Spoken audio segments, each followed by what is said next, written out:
Friends, आज हम इस वीडियो में बात करते हैं कि हम एमपी में अपना मैरिज सर्टिफिकेट कैसे अप्लाई करें।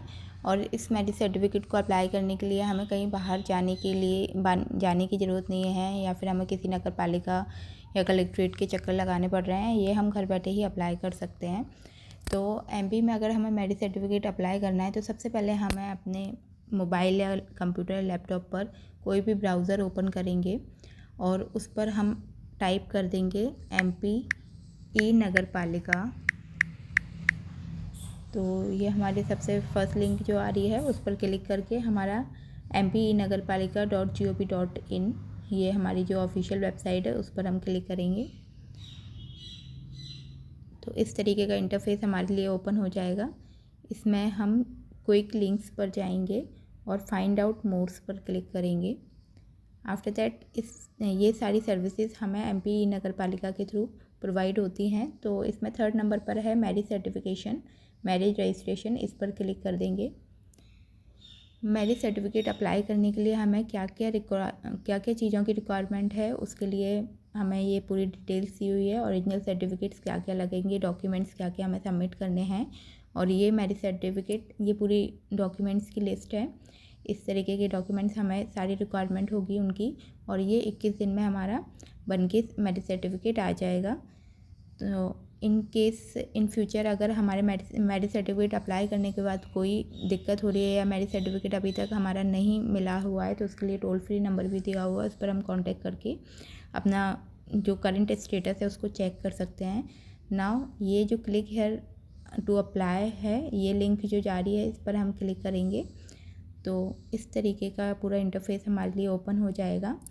एप्लीकेशन फॉर मैरिज रजिस्ट्रेशन, जिसमें हमें फिल करना है अपनी सिलेक्ट सिटी। जिस भी सिटी से हम हैं उस सिटी के लिए अपनी सिटी का हम नाम डाल देंगे। मान लो मैं ग्वालियर से बिलोंग करती हूँ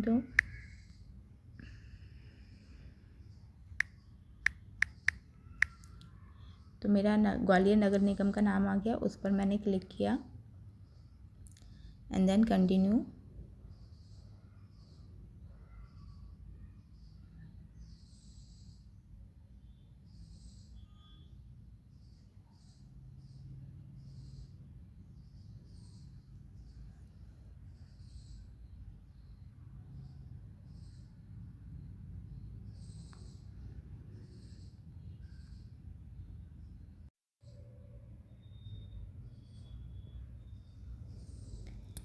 तो इस तरीके का पूरा इंटरफेस हमारे लिए ओपन हो गया है।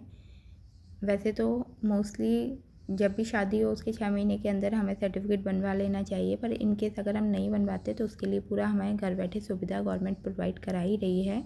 और इन केस अगर 23 जनवरी 2008 से पहले किसी की शादी हुई है तो उसके लिए उन्हें अगर अपना मैरिज सर्टिफिकेट अप्लाई करना है तो वो इधर से नहीं होगा, उसके लिए जिला अध्यक्ष कार्यालय से उनको संपर्क करना पड़ेगा।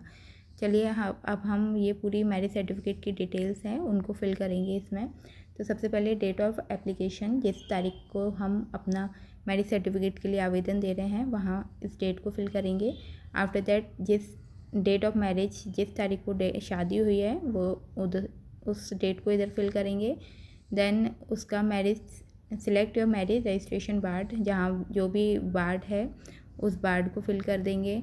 Pin code number, type of marriage का टाइप क्या था, हिंदू मुस्लिम सिख ईसाई जो भी हैं वो टाइप ऑफ मैरिज इधर डालकर मैरिज प्लेस एड्रेस जहाँ से शादी हुई है उस मैरिज गार्डन का नाम, जिस भी सिटी में शादी हुई है वहाँ का नाम, और शादी के टाइम पर पुजारी काजी कादरी जो भी अवेलेबल थे जिन्होंने आपकी शादी संपन्न कराई है उनका इधर डिटेल डाल देंगे।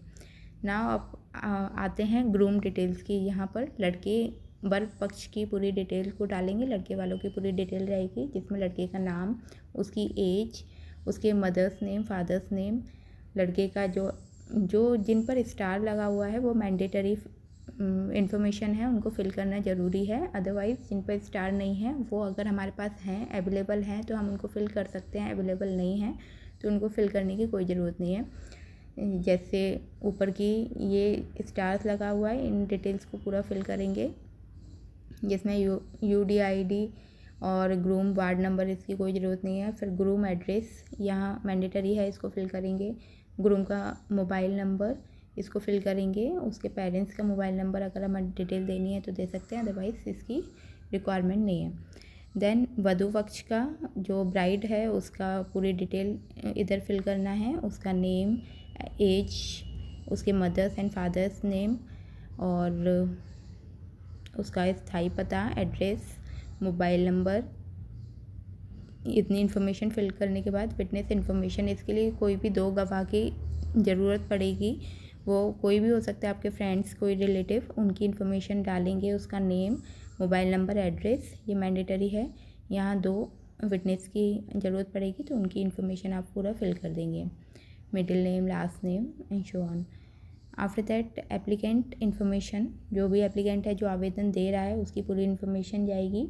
उसका title, first name, middle name, last name, age, mobile number, जिन पर स्टार लगा हुआ है वो फिल करना मैंडेटरी है, अदरवाइज़ बाकी डिटेल्स हमें फिल करना चाहें तो फिल कर सकते हैं, अदरवाइज़ नहीं। फिर डॉक्यूमेंट अपलोड, किन किन डॉक्यूमेंट्स को हमें अपलोड करना है उनकी पूरी जानकारी दी हुई है। तो डॉक्यूमेंट्स हमें ज़रूरत पड़ेगी, ग्रूम के 4 पासपोर्ट साइज़ फ़ोटोग्राफ, ब्राइड के 4 passport size photograph, marriage photo with groom and bride, जो भी लड़का लड़की हैं उनके साथ में शादी के टाइम के फ़ोटो होने चाहिए। मैरिज फ़ोटो उनके लिए भी 3 फ़ोटोग्राफ दिए हैं, पर 1 फ़ोटो तो ज़रूर ही डालना है, बाकी ऑप्शनल है। आईडी प्रूफ देना है ब्राइड का और ग्रूम का आईडी प्रूफ देना है। वेडिंग कार्ड मैंडेटरी नहीं है, हो तो डाल सकते हैं, नहीं हो तो कोई ज़रूरत नहीं है। इसके बाद हमें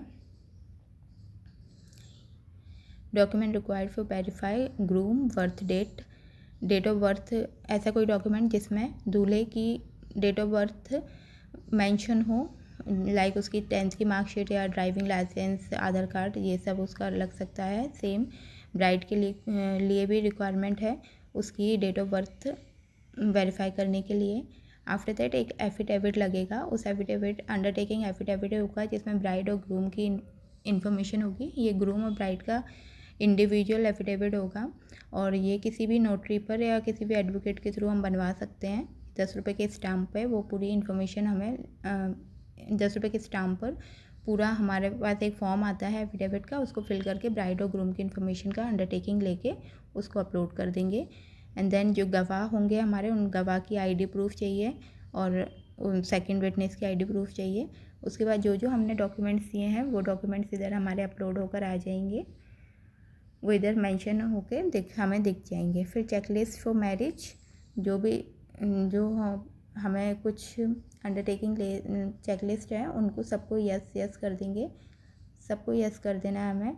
और I have declare that our information, जो भी हमने इन्फॉर्मेशन दी है वो हमारे द्वारा दी गई है, वो बिल्कुल सही है, तो उसके लिए हम रिस्पॉन्सिबल है। अगर कोई भी इसमें फ्रॉड है निकलता है तो इस तरह हम अपने चेकलिस्ट को ये क्लिक कर देंगे, यस कर देंगे एंड देन कंटिन्यू पे क्लिक कर देंगे, तो हमारा मैरिज सर्टिफिकेट का जो भी पूरी एप्लीकेशन फॉर्म हमने फिल किया है वो हमें पूरा दिखाई दे जाएगा। उसके बाद हमें अपनी एप्लीकेशन देखनी है तो हम क्विक सर्विस पर जाएंगे और एप्लीकेशन पर क्लिक कर देंगे। मैरिज सर्टिफिकेट के लिए हमने अप्लाई किया है तो मैरिज सर्टिफिकेट पर क्लिक करके हमारी जो भी इन्फॉर्मेशन है वो हमारे पास ओपन हो जाएगी और हम दोबारा से अपनी पूरी इन्फॉर्मेशन को अपडेट देख सकते हैं। ठीक है, तो इस वीडियो में इतना ही।